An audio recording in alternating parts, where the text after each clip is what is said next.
یہ مکان میرے دادا نے بنایا تھا، میں نے اس کی نہ مانی اور آپ کے پاس آ گیا ہوں۔ میرے واسطے سیدھا اور آسان طریقہ یہ تھا کہ موقع پر چلا جاتا اور ہڈیوں کے پنجر اٹھوا کر قبرستان میں دفن کرا دیتا۔ لیکن جس طرح اس ہندو نے شک میں کہا تھا کہ معاملہ کچھ اور ہی دکھائی دیتا ہے، اس طرح مجھ کو بھی خیال آیا کہ یہ معاملہ کچھ اور بھی ہو سکتا ہے اور وہاں جا کر دیکھنا میرے واسطے لازمی ہے۔ میں ایک ہیڈ کانسٹیبل اور ایک کانسٹیبل کو ساتھ لے کر اس ہندو لالے کے ساتھ برائے ملاحظہ موقع پر پہنچ گیا۔ یہ مکان ایسے محلے میں تھا جس کے ایک سرے پر 3-4 گھر ہندوؤں کے اور باقی سب مسلمانوں کے تھے۔ وہ مکان ہندوؤں کے گھروں کی سائڈ پر تھا، اس کا منہ چوڑی گلی کی طرف تھا اور اس کے پہلو سے بھی ایک گلی گزرتی تھی۔ یہ چھوٹی گلی ہندوؤں کے گھروں کو مسلمانوں کے گھروں سے الگ کرتی تھی۔ اس گلی کی طرف بھی اس مکان کا ایک دروازہ تھا۔ مکان کچھ پکا اور کچھ کچا تھا، یعنی اینٹوں کا بھی اور مٹی کی دیواروں کا بھی۔ باہر سے مکان کی حالت خستہ دکھائی دے رہی تھی، کواڑوں کو دیمک لگی ہوئی تھی۔ اندر جا کر دیکھا تو مکان اجڑا ہوا تھا۔ یہ 14 مرلے کا مکان تھا، صحن بہت کھلا تھا، ایک برآمدے میں لمبی کھرلی بنی ہوئی تھی۔ پتہ لگا کہ کبھی یہاں پہلے مالک کے مویشی باندھے جاتے تھے۔ مالک کے بارے میں معلوم ہوا کہ زمیندار ہے اور زمین بہت ہے، اس کے مزارے بھی تھے۔ صحن میں بڑی گلی والے دروازے کے قریب گول گڑھا کھدا ہوا تھا، گہرائی 3 فٹ سے ذرا زیادہ تھی۔ یہ کھدائی کنویں کے لیے شروع کی گئی تھی۔ اس کے درمیان میں 2 انسانی ہڈیوں کے سالم ڈھانچے پڑے ہوئے تھے، آنکھوں اور ناک کی جگہ سوراخ تھے، دانت سلامت تھے۔ ان ڈھانچوں کو مٹی سے ابھی پورا نہیں نکالا گیا تھا، ان کے اوپری حصے ننگے تھے۔ میں نے نمبردار سے جو وہاں موجود تھا کہا کہ 2 ذرا سیانے آدمی لگائے کہ آرام آرام سے ہاتھوں سے مٹی ہٹائیں اور ڈھانچوں کی کوئی بھی ہڈی الگ نہ ہونے دیں۔ نمبردار نے 2 آدمیوں کو گڑھے میں اتارا اور وہ مٹی ہٹانے لگے۔ میں دیکھتا رہا، ڈھانچے ننگے ہوتے گئے۔ ایک ڈھانچہ عورت کا تھا، اس کے لمبے بال کھوپڑی کے دائیں بائیں اور نیچے پڑے ہوئے تھے۔ بعد میں نیچے دیکھا، بال باقاعدہ چٹیا بنے ہوئے تھے اور میڈیاں بھی بنی ہوئی تھیں۔ یہ ذہن میں رکھیں کہ انسان کا گوشت پہلے گل سڑ کر خشک ہوتا اور پھر غائب ہو جاتا ہے اور بال بڑی لمبی مدت صحیح حالت میں رہتے ہیں۔ عورت کی کھوپڑی کے دائیں بائیں سے مٹی ہٹائی جا رہی تھی تو مٹی ہٹانے والے آدمی نے مٹی میں سے سونے کا ایک بندہ نکال کر مجھ کو دیا۔ میں نے اس کو کہا کہ ایسا ایک بندہ کھوپڑی کے دوسری طرف بھی ہوگا۔ اس آدمی نے ادھر بھی مٹی میں ٹٹول کر ایک بندہ مجھ کو دے دیا۔ یہ اس عورت کے بندے تھے۔ عورت کے دانت ٹھیک حالت میں تھے، بائیں طرف ایک دانت پر سونے کا خول چڑھا ہوا تھا۔ یہ اس زمانے کا فیشن تھا، شوقین عورت آدمی بھی ایک دانت پر سونے کا خول چڑھوا لیا کرتے تھے۔ عورت کے جسم پر پھولدار کپڑے کی قمیض اور اسی کپڑے کی شلوار تھی۔ کپڑا کمزور ہو گیا تھا۔ میں نے مٹی ہٹانے والے آدمیوں کو کہا کہ کپڑا پھٹنے نہ دیں۔ ہاتھوں کی انگلیوں کی صرف ہڈیاں تھیں۔ ایک انگلی کی ہڈی میں سونے کی انگوٹھی تھی، میں نے وہ اٹھا لی۔ پاؤں کی ہڈیاں الگ ہو گئی تھیں، پاؤں کی جگہ زری جوتی پڑی ہوئی تھی۔ دوسرا ڈھانچہ آدمی کا تھا، اس کی کھوپڑی پر زری کا کلا تھا جس پر مشہدی لنگی لپٹی ہوئی تھی۔ اس کی قمیض بوسکی کی لگتی تھی اور شلوار لٹھے کی تھی۔ اس کی انگلی میں بھی سونے کی انگوٹھی تھی۔ پاؤں کی جگہ بغیر تسموں کے شوز تھے جن کو گرگا بھی کہا کرتے تھے۔ مٹی ہٹ گئی، کپڑوں کے اندر ہڈیاں تھیں۔ میں آدمی کی قمیض کی اوپر والی اور سائیڈ والی جیب کی تلاشی لے رہا تھا۔ سائیڈ کی جیب سے 85 روپے اور کچھ آنے نکلے۔ یہ اس زمانے کی خاصی رقم تھی۔ آج کے حساب سے ہم اس رقم کو 3000 بلکہ اس سے بھی زیادہ کہہ سکتے ہیں۔ اتنی رقم کسی امیر کبیر آدمی کی جیب میں ہی ہو سکتی تھی۔ میں نے پہلے کہا ہے کہ میں یہ کارروائی آسانی سے کر سکتا تھا کہ ان ڈھانچوں کو اٹھوا کر قبرستان میں دفن کرا دیتا، لیکن ان کے کپڑے شک میں ڈالتے تھے کہ ان کو یہاں دفن ہوئے زیادہ مدت نہیں گزری۔ یہ تو ہر کوئی سمجھ سکتا تھا کہ ان کو قتل کر کے لاشیں یہاں دبائی گئی تھیں۔ یہ بات بھی سمجھ میں آنے والی تھی کہ یہ دونوں اسی مکان میں اکٹھے پکڑے گئے ہوں گے اور یہیں قتل ہو گئے۔ میرا فرض یہ تھا کہ تفتیش کروں، لیکن میں نے اپنے ڈی ایس پی کو اطلاع دے کر پوچھ لینا ضروری سمجھا کہ مجھ کو کیا کرنا چاہیے۔ مجھ کو یہ سوچ آئی تھی کہ ڈی ایس پی یہ نہ کہہ دے کہ تم نے گڑے مردے اکھاڑنے ہی کیوں تھے، ان کو کہیں اور دفن کر دو۔ ڈی ایس پی 25 میل دور تھا اور اس کے ساتھ ٹیلی فون کا رابطہ تھا۔ میں نے ہیڈ کانسٹیبل کو کہا کہ وہ کانسٹیبل کو ساتھ رکھے اور سب لوگوں کو باہر نکال دے اور کسی کو اندر آنے کی اجازت نہ دے۔ میں تھانے چلا گیا اور ٹیلی فون پر ڈی ایس پی کو تفصیلی اطلاع دی۔ ڈی ایس پی انگریز تھا، اس نے میری بات پوری توجہ سے سنی اور آخر میں اس نے کہا، تم تھانے میں حاضر رہنا، میں آ رہا ہوں۔ مجھے اس کا تقریباً 2 گھنٹے انتظار کرنا پڑا۔ اس زمانے میں کاریں اور جیپیں نہیں ہوا کرتی تھیں۔ ڈی ایس پی ریل گاڑی سے آیا تھا۔ تھانے میں آتے ہی اس نے مجھ سے کہا، موقع پر چلو، اور میں اس کو موقع پہ لے گیا۔ اس نے انسانی ڈھانچوں کو دیکھا اور فوراً ہی مجھ سے پوچھا کہ تم کیا سمجھے ہو؟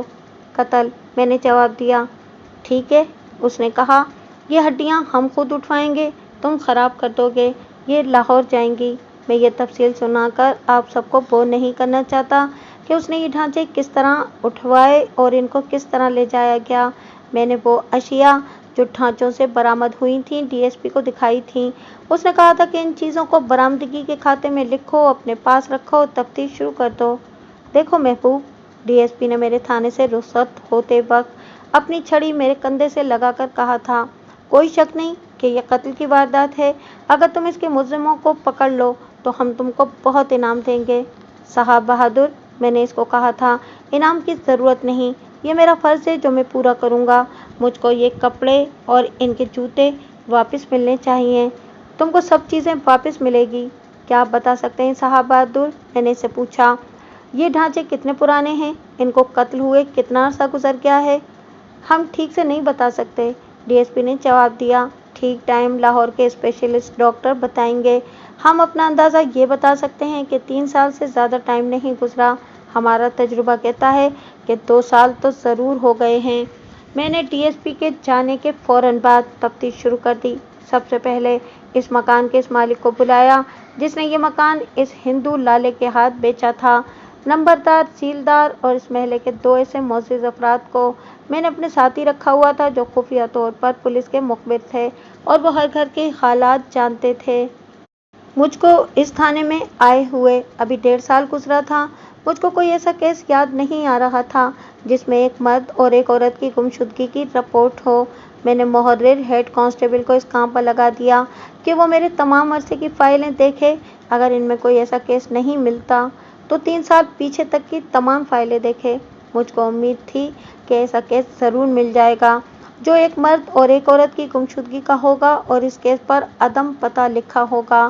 محرر ہیڈ کانسٹیبل نے ایک کانسٹیبل کو ساتھ لگا کر یہ کام شروع کر دیا اور میں نے مکان کے مالک سے پوچھ گچھ شروع کر دی۔ یہ شخص تقریباً 65 برس کا معزز متمول آدمی تھا۔ میں نے پہلے بتایا ہے کہ اس کی اراضی خاصی زیادہ تھی اور وہ اتھارٹی رکھنے والا آدمی تھا۔ میں اس شخص کو چودھری اجردین لکھوں گا۔ میں نے اس سے پہلے یہ بات پوچھی کہ یہ آدمی اور یہ عورت کون تھے جن کو یہاں دفن کیا گیا تھا؟ اس نے لا علمی کا اظہار کیا۔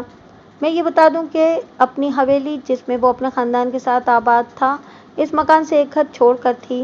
درمیان میں ایک مسلمان اسکول ماسٹر کا گھر تھا۔ میری ایک بات کان کھول کر سن لیں چودھری صاحب، میں نے اس کو خبردار کیا، میں جو سوال پوچھوں اس کا جواب 16 آنے ٹھیک دینا۔ میں یہی سوال معلوم نہیں کتنے اور لوگوں سے بھی پوچھوں گا۔ اگر آپ کا ایک بھی جواب بعد میں غلط نکلا تو آپ پھانسی کے تختے تک پہنچ جائیں گے۔ جناب، اس نے کہا، جس چیز کا مجھ کو علم ہی نہ ہو اس کا جواب کس طرح صحیح دوں گا؟ بڑے آسان سوال پوچھوں گا، میں نے کہا، یہ مکان کب سے غیر آباد پڑا ہے؟ 5 سال سے، اس نے جواب دیا۔ 2-3 مہینے اوپر نیچے ہو سکتے ہیں۔ پہلے یہاں کون رہتا تھا؟ میں نے پوچھا۔ پھر 5 سال یہ مکان خالی کیوں پڑا رہا؟ میں خود اپنے بال بچوں کے ساتھ اس مکان میں آباد رہا، اس نے بتایا۔ بڑی حویلی میں میرا بڑا بھائی رہتا تھا، وہ فوت ہو گیا ہے۔ اس کی اولاد صرف 2 بیٹیاں ہیں جو اپنے اپنے گھروں میں آباد ہیں۔ حویلی میری اور بھائی کی سانجھی ہے، بہت کشادہ ہے، 2 کمرے اوپر ہیں۔ بھائی نے کہا کہ حویلی میں آ کر رہو۔ میں بال بچوں کو لے کر حویلی میں چلا گیا۔ اس مکان میں نوکر چاکر رہتے رہے۔ محلے میں کسی کی بارات آتی تو اس کو اسی مکان میں ٹھہرایا جاتا تھا۔ پھر اس مکان کی حالت خراب ہونے لگی، ہم نے اس میں مویشی باندھنے شروع کر دیے۔ پھر یہ مکان کسی انسان کی رہائش کے قابل نہ رہا اور 5 سال سے اسی حالت میں پڑا ہے۔ ڈی ایس پی نے کہا تھا کہ ہڈیوں کے یہ ڈھانچے کم از کم 2 سال اور زیادہ سے زیادہ 3 سال پرانے ہیں۔ صحیح رپورٹ تو ڈاکٹر نے دینی تھی۔ چودھری صاحب، میں نے پوچھا، آپ کی برادری میں سے یا نوکروں مزاروں میں سے کوئی مرد عورت کبھی لاپتہ ہوئے تھے؟ کبھی نہیں۔ اس نے جواب دیا۔ آپ یہ ذہن میں رکھیں کہ میں اپنی برادری کا سب سے بڑا پنچو ہوں، کسی کی کوئی حرکت مجھ سے چھپی نہیں رہ سکتی۔ چودھری احمد دین کے 2 بیٹے تھے۔ میں نے اس کو باہر بٹھایا اور نمبردار کو بلایا، سب سے پوچھ گچھ کی، پھر ذیلدار اور پھر معززین سے پوچھ گچھ۔ ان سب نے احمد دین کی ان باتوں کی تصدیق کی جو اس نے مکان کے بارے میں بتائی تھیں۔ احمد دین کے کردار کے بارے میں ان سب نے اپنا اپنا جو نقشہ پیش کیا، ان سب کو میں نے ایک جگہ کر کے جائزہ لیا تو یہ نقشہ سامنے آیا کہ چودھری معزز آدمی تو ہے لیکن شریف آدمی نہیں۔ اب بڑھاپے میں شریف بن گیا ہے۔ کچھ سال پہلے تک اس نے عیش و عشرت کی زندگی گزاری لیکن گھٹیا حرکتیں نہیں کی۔ شہر کے 10 نمبریے بدمعاش اس کے مرید تھے اور اب بھی ہیں۔ یہ بھی مجھ کو بتایا گیا کہ چودھری کا حکم اور روب چلتا ہے۔ میں نے اس چودھری کے پاؤں اکھاڑنے کی بہت کوشش کی، اس پر بہت سوال پھینکے، لیکن اس نے کوئی ایک بھی بات ایسی منہ سے نہ نکالی جس سے مجھ کو اس پر شک ہوتا۔ مجھ کو یہ خیال بھی آیا کہ میں صرف اس پر شک نہ کرتا رہوں، اس کے بیٹے ہیں، اس کے رشتہ داری کے آدمی بھی ہیں، یہ بھی تو ہو سکتا ہے کہ کسی اور نے اس آدمی اور عورت کو قتل کیا اور رات کو اس غیر آباد مکان میں دفن کر گیا۔ لیکن یہ سوچ بھی آئی کہ 3 فٹ گہرا، 6 فٹ لمبا اور 4 فٹ چوڑا گڑھا کھودنے کے واسطے بہت وقت درکار ہوتا ہے اور اس کام کو پوشیدہ رکھنا ممکن نہیں، پھر مٹی کو بھی چھپانا پڑتا ہے۔ یہ سوچ سوچ کر میں اس نتیجے پر پہنچا کہ اس گھر کا مالک یا اس کے 1-2 آدمی اس واردات میں شامل تھے۔ رات ہو گئی تھی۔ میں نے ڈاکٹروں کی اس رپورٹ کا انتظار کرنا تھا کہ یہ ڈھانچے کتنے پرانے ہیں۔ میں نے نمبردار، تحصیلدار وغیرہ کو کہا کہ وہ خفیہ طور پر سراغ رسانی کریں اور مجھ کو اطلاع دیتے رہیں۔ ان سب کو اور چودھری احمد دین کو بھی جانے کی اجازت دے دی۔ اس چودھری کو تو میں نے بہت ڈرایا۔ یہ مکان میرے دادا نے بنایا تھا، چودھری احمد دین نے کہا۔ اگر اس وقت کسی نے 2 مردے یہاں دفن کر دیے تھے تو میں آپ کو کیا بتا سکتا ہوں؟ چودھری صاحب، میں نے کہا، کوشش کریں کہ آپ مجھ کو کچھ نہ کچھ بتا دیں۔ اب آپ جائیں اور اپنا نفع نقصان سوچ لیں۔ میں سب کو رخصت کر چکا تو محترم ہیڈ کانسٹیبل نے میرے آگے ایک فائل رکھی۔ میں اپنے گھر چلا گیا تھا لیکن فائل دیکھنے بیٹھ گیا۔ یہ 2.5 سال پرانا ایک کیس تھا۔ ایک جوان لڑکی لاپتہ ہو گئی تھی اور فائل سے معلوم ہوا کہ وہ شادی شدہ تھی۔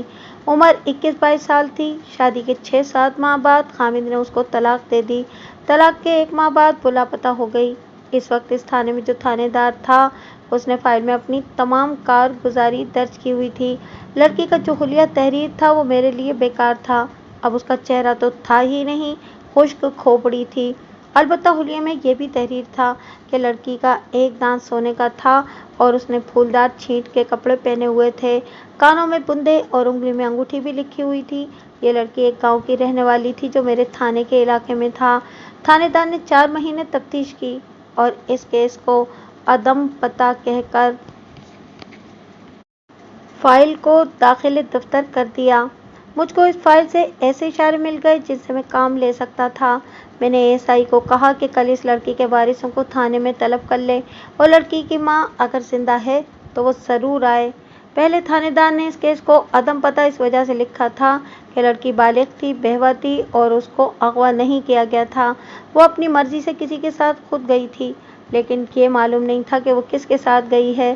میں اس لڑکی کی گمشدگی یا فرار کو زیادہ بیان نہیں کرنا چاہتا کہ پہلے تھانے دار کا فیصلہ ٹھیک تھا یا غلط۔ میں اپنی کہانی کو آگے چلاتا ہوں۔ اس کیس کی فائل نے مجھ کو شک میں ڈال دیا۔ میں گھر چلا گیا۔ دوسری صبح تھانے میں آیا تو مجھ کو بتایا گیا کہ لڑکی کے وارثوں کو تھانے لانے کے واسطے ایک کانسٹیبل چلا گیا ہے۔ کچھ دیر بعد ایک آدمی آ گیا۔